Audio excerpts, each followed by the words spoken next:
Uthi Awulutholi Nhlobo Usizo Umphakathi wase eNkandla eNkandla Esiteshini sendawo Esinephoyisa Elilodwa. Emva kokukhononda okukhulu ngalesiteshi izindaba zethu zivakashele khona zafika kungekho nelilodwa iphoyisa. Njengamanje nake sixhumana nentathi nomhleli wezindaba uAyanda Ntuli ophelezelwa umthwebuli wezithombe uSibongiseni Ngubane. Ayanda, sibeke esithombeni ngenikutholile lapho.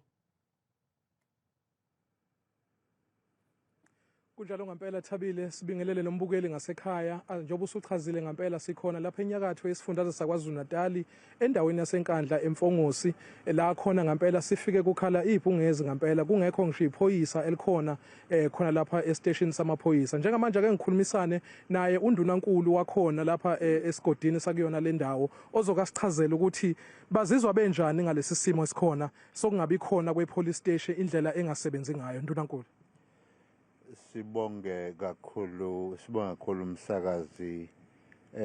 Sizizwa silahliwe endaweni yakithi enomphakathi omningi kodwa ongenayo ipolice station, ongenalo iphoyisa. Okugcina yonke umsebenzi ongabe wenziwa amaphoyisa usuwenziwa izinduna lezi ezingaqeqeshelwe ukwenza umsebenzi wamaphoyisa, ukuthi uma kuthiwa nasi isigebengu sesirape ingane kugcina induna zikhipha abantu ukuthi jahani lo muntu okuyokwenzeka ngelinye ilanga, ngoba labo bantu abaqeqeshelwe lokho sithole sebenza iphutha begcine bebozwa. Sithi kuhulumeni akasize ipolice station yakithi eMfongosi ivulwe, ibe namaphoyisa, ibe neinsiza zokusebenza. kanti khona manjalo ake sikhulumisane futhi naye ukhansela wakhona lapha kuyona le wadi engaphansi kwayo le ndawo. Khansela, nithini ngalokho?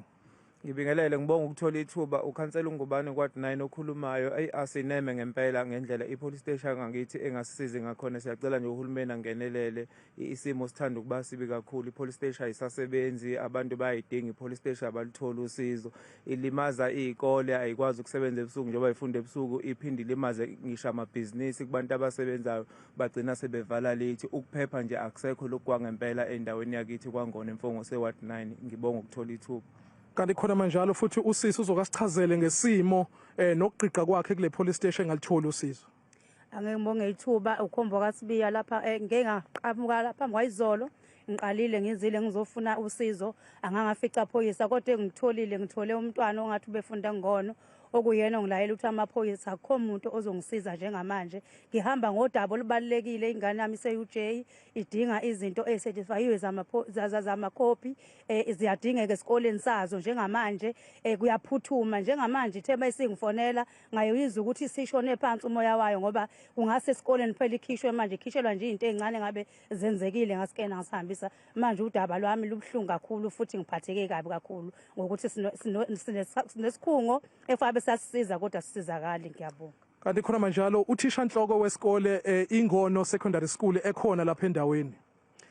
Yebo, uMr Gina lo uthisha omkhulu wala eNgono esikoleni. Angiveze nje umsakazi nababukeli bakho ukuthi kusiphethe kabuhlungu kakhulu, ikakhulukazi njengoba ke wachaza ukhansela. Kusiphatha kabuhlungu ngoba thina kulezi izikole zala esemakhaya senze isiqiniseko ukuthi ngaso sonke isikhathi sinikeza okuthe xaxa ngokuthi sibe nesikhathi esengeziwe. Sisebenza ngisho ebusuku kusukela more especially kusukela ngabo 6 kuze kuyoshaya o10. Manje sekugcina kusikhinyabeza kulokho ngoba noma ngabe kuthiwa sifuna ukusebenza ngendlela esifuna ukusebenza ngayo asisakwazi ukwenza kahle ngoba kufanele siphela sibheke nokuphepha kwabantwana.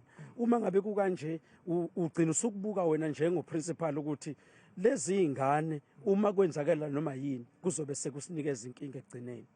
Kunjalo ngempela Thabile nombukeli ngasekhaya, asisho ukuthi lolu daba soba siliphethe ligcwele kuzona izindaba zethu ngesonto ngesikhathi esifanayo. Sibonge kakhulu ke lobo kungumhleli wezindaba zethu Ayanda Ntuli esibikela bukhoma eseMfongosi eNkandla.